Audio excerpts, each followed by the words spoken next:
Kisah sholat dan syahidnya Qubaib bersama Zaid dan Asim radhiyallahu anhu. Terbunuhnya orang-orang kafir di perang Uhud telah menyalakan dendam di hati orang-orang dekat mereka. Sulafah, yang kedua anaknya telah terbunuh dalam perang tersebut, bersumpah jika ia menjumpai Asim radhiyallahu anhu, sahabat yang telah membunuh kedua anaknya, ia akan membunuhnya dan akan meminum arak dari tempurung kepalanya. Untuk itu, ia mengumumkan akan memberi hadiah 100 ekor unta kepada siapapun yang dapat membawa kepala Asim radhiyallahu anhu kepadanya. Mendengar sayembara itu, Sufyan bin Khalid sangat bergairah dan berkeyakinan bahwa ia akan dapat membawa kepala Asim radhiyallahu anhu kepada Sulafah. Lalu ia mengirim beberapa laki-laki dari kaum Adal Waqorah ke Madinah berpura-pura memeluk Islam. Kemudian mereka meminta Nabi Shallallahu Alaihi Wasallam mengirim beberapa orang sahabat untuk memberi taklim dan tablik di kampung mereka dan memohon agar Asim radhiyallahu anhu termasuk dalam rombongan itu. Dengan alasan bahwa nasihat Asim radhiyallahu anhu disukai orang-orang. Nabi Shallallahu Alaihi Wasallam mengirim 10 sahabat, riwayat lain 6 orang, menyertai kaum Adal Waqorah termasuk Asim radhiyallahu anhu. Dalam perjalanan pulang, ternyata orang-orang Adal Waqorah ingkar janji. Mereka menyuruh musuh agar menyerang para sahabat radhiyallahu anhu. Sehingga para sahabat radhiyallahu anhu diserang oleh 200 orang. Di antara mereka ada 100 pemanah handal yang terkenal. Sebuah riwayat menyebutkan bahwa Nabi Shallallahu Alaihi Wasallam mengirim beberapa orang Mekah untuk mencari berita tentang mereka.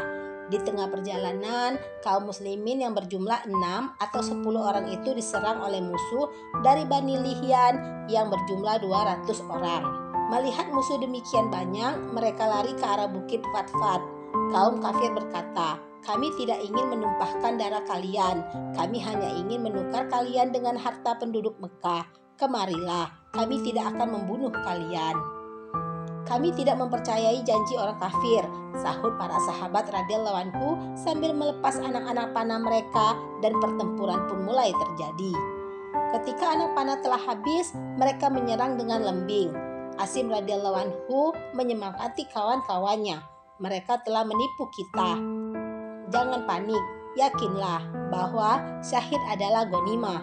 Allah kekasih kita bersama kita, dan para bidadari surga sedang menunggu kita." Sambil berkata demikian, ia menyerang musuh dengan gagah berani sampai patah lembingnya. Lalu ia menggunakan pedangnya. Namun karena musuh sangat banyak, ia pun gugur sebagai syahid.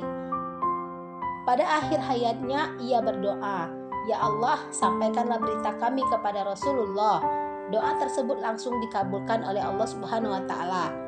Pada saat itu juga Nabi Shallallahu Alaihi Wasallam mengetahui kejadian tersebut karena Asim radhiyallahu anhu mengetahui bahwa Sulafah berniat akan meminum arak dari tengkoraknya.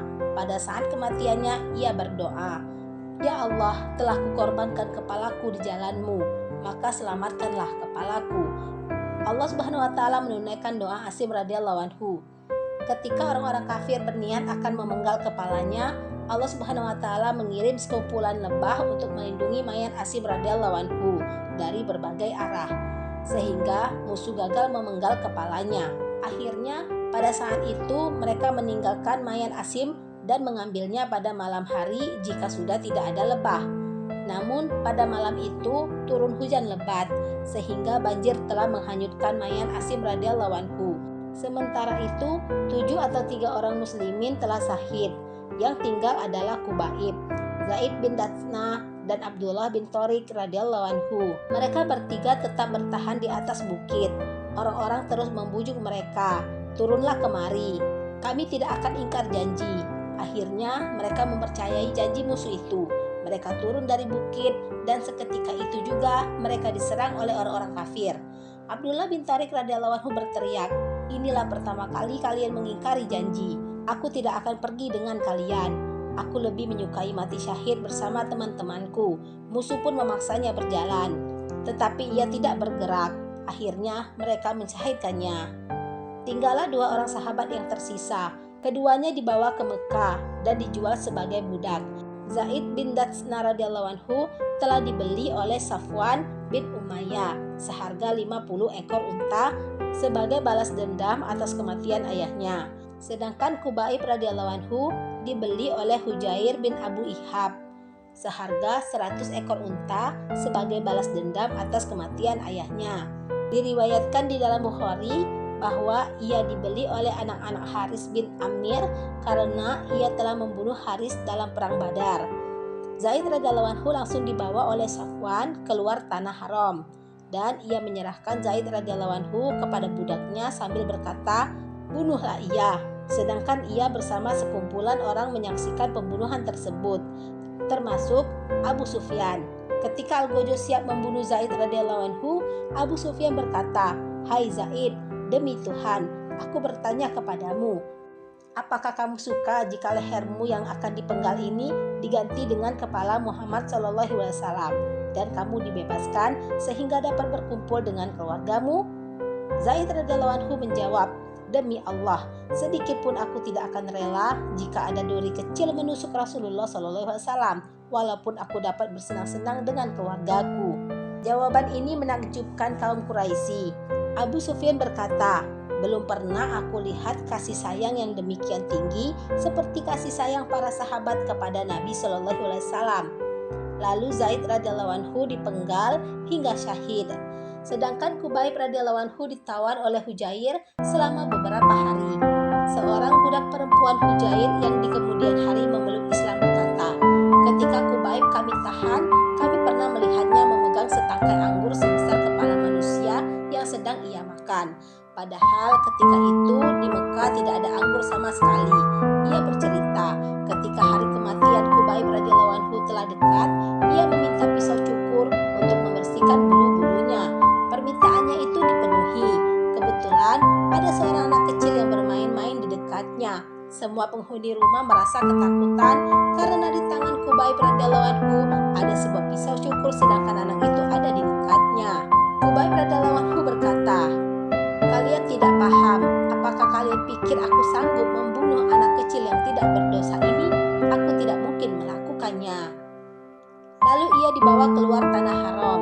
Sebelum dilaksanakan hukuman mati terhadap dirinya, ia ditanya, "Jika kamu menginginkan sesuatu, katakanlah." Jawabnya, "Izinkan aku mengerjakan sholat 2 rakaat karena tidak lama lagi akan kutinggalkan dunia fana ini untuk menemui Allah Subhanahu wa Ta'ala." Permintaannya pun dikabulkan. Kemudian ia melaksanakan sholat 2 rakaat dengan tenang. Setelah selesai, ia berkata, "Seandainya aku tidak khawatir kalian menyangka aku takut mati sehingga aku memperpanjang sholatku, niscaya aku akan menambah sholatku 2 rakaat." Ia pun diikat lalu berdoa, "Ya Allah, adakah seseorang yang akan menyampaikan salamku yang terakhir kepada Rasulullah SAW?" Ternyata salamnya itu sampai kepada Nabi SAW melalui wahyu Allah. Rasulullah SAW menjawab, "Waalaikumsalam ya Kubaib." Lalu Rasulullah SAW bersabda kepada para sahabatnya, "Kubaib telah syahid di tangan kaum Quraisy."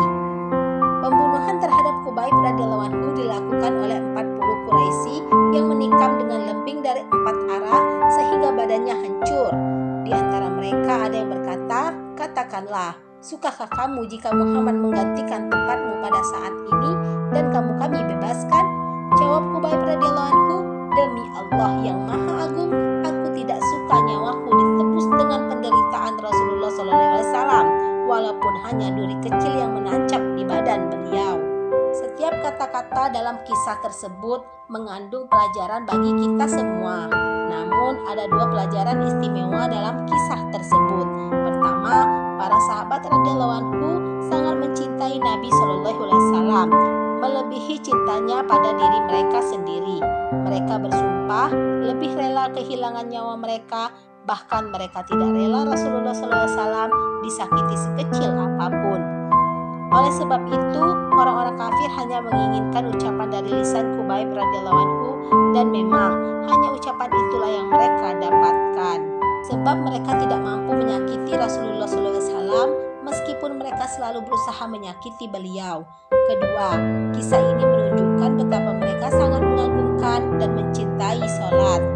Biasanya, jika seseorang akan meninggal dunia,